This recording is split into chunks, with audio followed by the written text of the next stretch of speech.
y'all, this is Marley K. Hope y'all are well. Got a story that I want to share with you. So,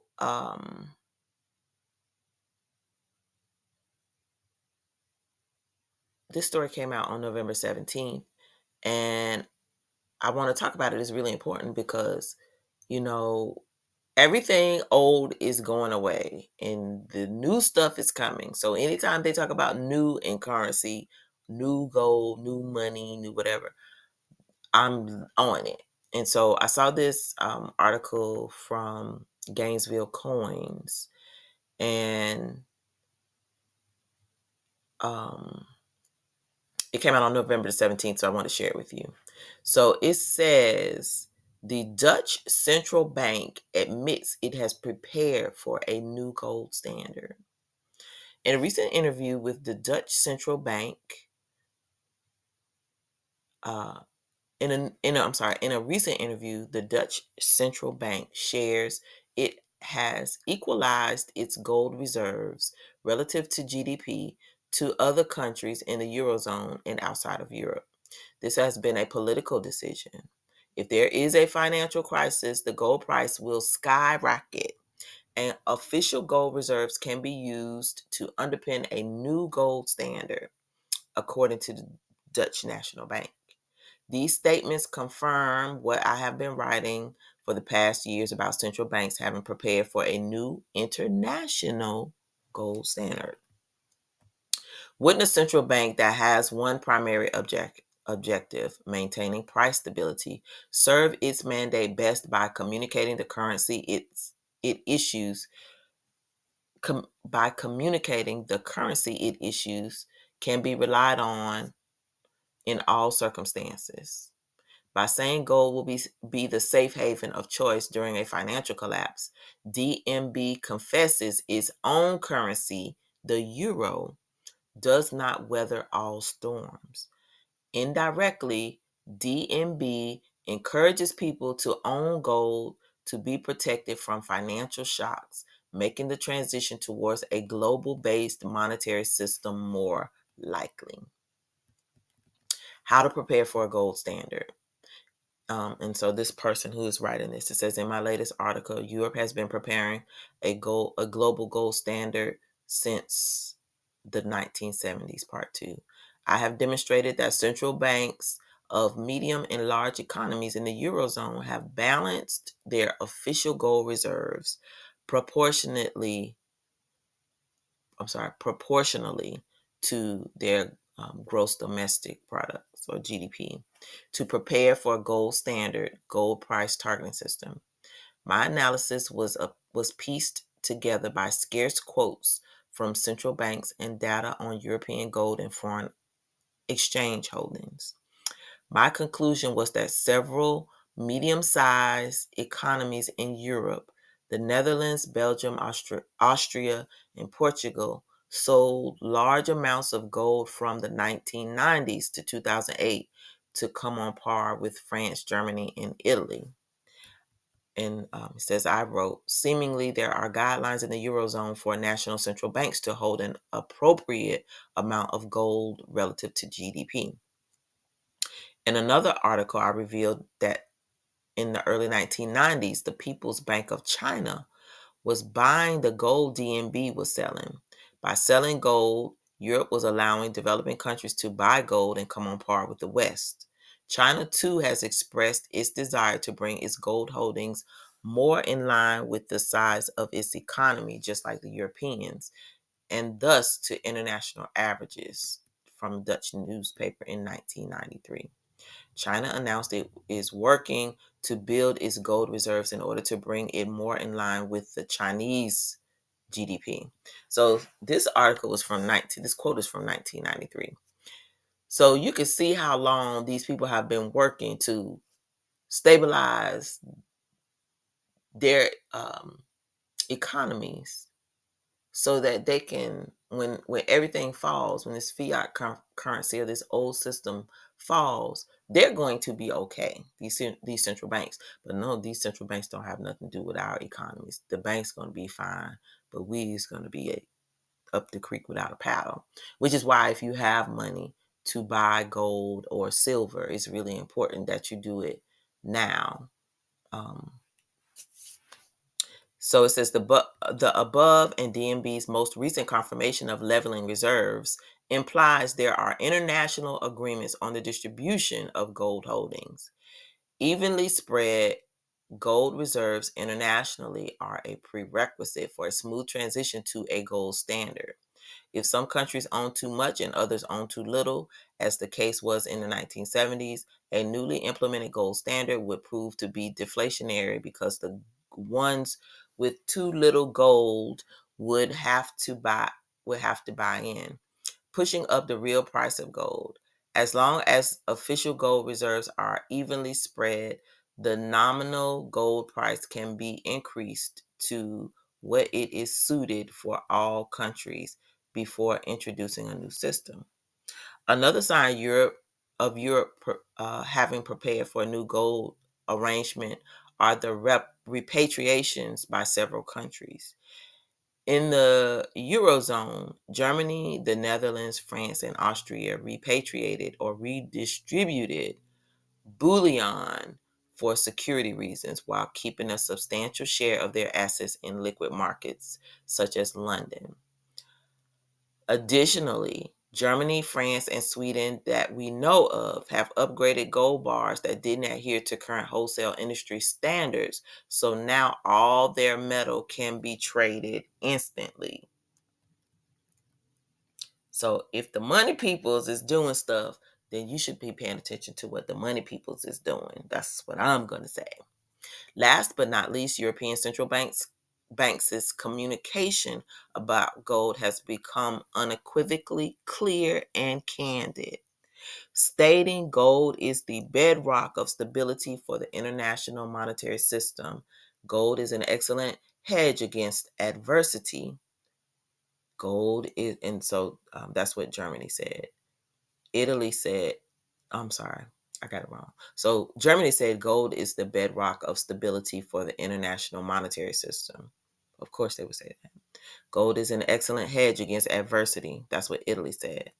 Gold is considered to be the ultimate store of value, France. And gold may play a stabilizing role in times of structural change in the international financial system or deep geopolitical crises. Hungary. So they know what's coming. They knew what's coming because they planned it. So again, if you have resources, if you have money in savings, if you have money you could pull out of your retirement, you better go buy you some gold. And I've done a couple stories.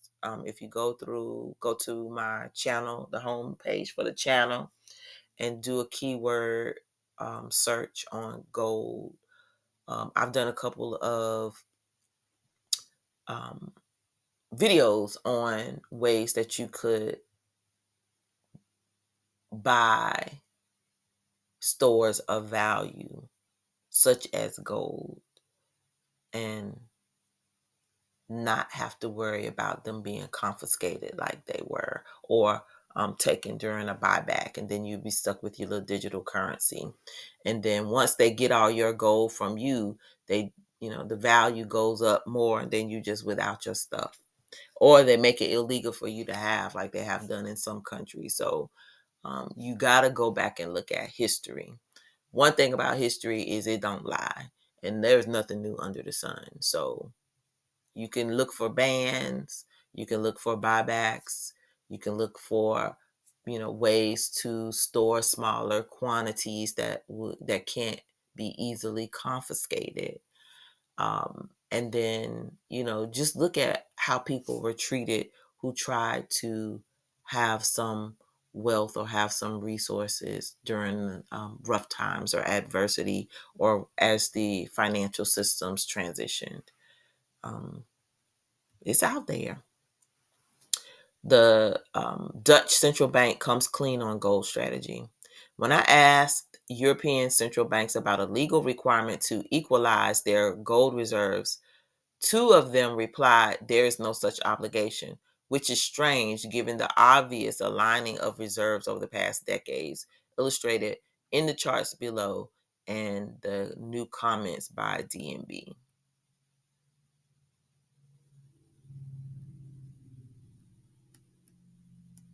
So, and I'll put a link to this in the description so that you can look at it. So it says DNB provides an explanation in the aforementioned interview by revealing that their gold policy is set in consultation with its shareholder, the Ministry of France of the Netherlands. I'm sorry, France, the Ministry of Finance of the Netherlands. The idea of balancing gold reserves was first conceived in the 1970s and then executed from the early 1990s until 2008. With no legal requirements for European central banks to balance reserves, the seeds of their actions can be found at their respective governments. My Freedom of Information Act request about the subject submitted at DNB have never yielded results because DNB is exempt from such inquiries. This week, I have sent FOIs to the Dutch Ministry of Finance to find out what the gold policy agreements governments have made internationally. So this is to be continued. So I'm going to, this is the interview below. So I will include this in the description so that you can see it. But understand, de-dollarization is happening. The dollar is not going to be worth nothing soon, and the whole world is planning for it. So if you're holding on to dollars, like a whole lot of dollars, they ain't going to be worth nothing. You're just going to have worthless paper money. If you can get rid of your currency that you have and put it in something that the world recognizes, the world will recognize as a store of value, and it's something that you can use to protect yourself and your family, to do basic things, feed yourself, pay your bills, buy whatever it is that you need to buy. And as they've said, the price is going to skyrocket. The value of it will skyrocket once the system transitions. So you stand to gain a lot by just getting it and holding on to it, even if you have to buy it at a higher price now. Soon it's going to be worth a whole lot more, and you'll be glad that you did make the investment. Just make sure you choose wisely and choose reputable dealers to purchase your gold from, because I've been seeing a lot of people being scammed. So make sure you know where you're buying your products from. And I'm not a financial nothing. I just read this story to you, and I'm just giving you some basic stuff that we learn in business school. So, and if you have common sense, you should understand a new gold standard is getting ready to come online, because the old system got to go down. The old system is by the dominant society. If there's a new global order and the dominant society currently in power is not over it, then of course there's going to be a new standard. So you just got to be prepared. So anyway, again, the story will be in the description, so for you to read it. Please read it really well, especially if you invest your money or you're into this type of stuff, and you have some resources you're able to pull out. I think I did a video about, no matter what economies come up with or nations come up with, they always go back to gold and silver and platinum and those types of things, commodities, because those things don't ever really lose value. They can, the powers can value them and devalue them as they want to manipulate their value, because they want to do something different, because at the end of the day it's all about control. But these natural resources, these things that are tried and true, been used from the beginning of time to now, they're still here. Look at all the currencies that have come and gone. Gold and silver don't ever go away. So when it comes to stories like these, I always pay attention, because again, they just affirm what we already know. So it doesn't matter what they try. It's not going to work, because their um, train of thought is always flawed. They don't take a lot of things into consideration, or when they do, they just understand it's going to be short term, the gains, and then once the system falls apart, they just create a new scheme. It's just like we always living in a land of Ponzi scheme.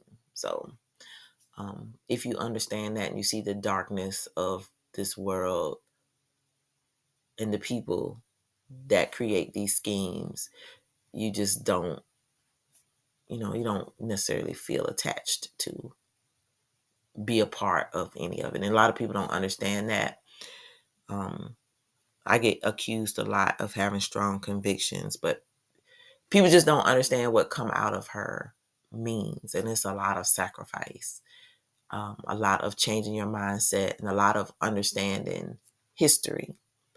Not now, not whatever they project in the future, but you got to look back at the past, because there's so much that has already happened under the sun for us to learn from, that we would not fall for these games and schemes if we would just look at the past and look at what certain groups of people have done in the past and how many schemes they've come up with.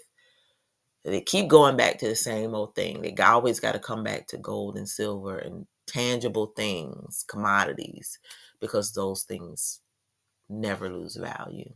And that's what we have to also take away from this. All right, so please like this video, share it, and subscribe to the channel. Hit that bell notification so that you'll be notified each and every time I upload new content. Make sure you're still subscribed to the channel. If you are not, please resubscribe. And if you, want to be on the safe side, I would unsubscribe and then resubscribe, because YouTube does unsubscribe people. Also, make sure you share this content out. This channel is shadow banned, like so many other channels that are trying to warn people and wake people up. They don't want you to be awakened. So do your part in making sure that if you got something that you found of value, that you share it out in your networks so that people can make good choices and keep watch, because I don't want anybody to fail, although I know a lot of people are going to not be well, especially within the first 100 days of anything happens in this country, because they don't pay attention to things that really matter. And so this channel is all about getting out truth and getting out as much information as we can to help people prepare for this new global order. Follow me on Rumble and Odyssey. Links are in the description. Instagram and Facebook as well. Links are in the description. And if you'd like to contribute to the channel, donate, links are also in the description. Your contributions are greatly appreciated. This is a labor of love. We are not compensated. Don't get any. We're not monetized. We don't ask for anything. We don't charge anybody for anything. We just do this because I feel led to try to have this information out here so that whenever people start finally waking up, it is there for them to view. And I will have left a record until they take it down, like they've already done Medium. But I don't take for granted my voice, and I don't take for granted my gift. So my gift is to teach, and I'm going to teach and show and direct as much as I can so that you can make informed decisions about how to protect your family and yourself and how to get yourself together for what's coming on this earth. Keep prepping, keep praying, keep seeking the Most High, our Creator, because there's no way you're going to be able to know or navigate all these things without that type of wisdom. You need spiritual discernment, and so many people are dead inside. They don't have it. So, keep that light going. Do what you got to do. Recharge, take breaks, be obedient. When the Most High tells you to move, move. When He tells you to stop, stop. When He tells you to be quiet, be quiet. And when He tells you to watch, keep watch. All right, this is Marla K. Love y'all.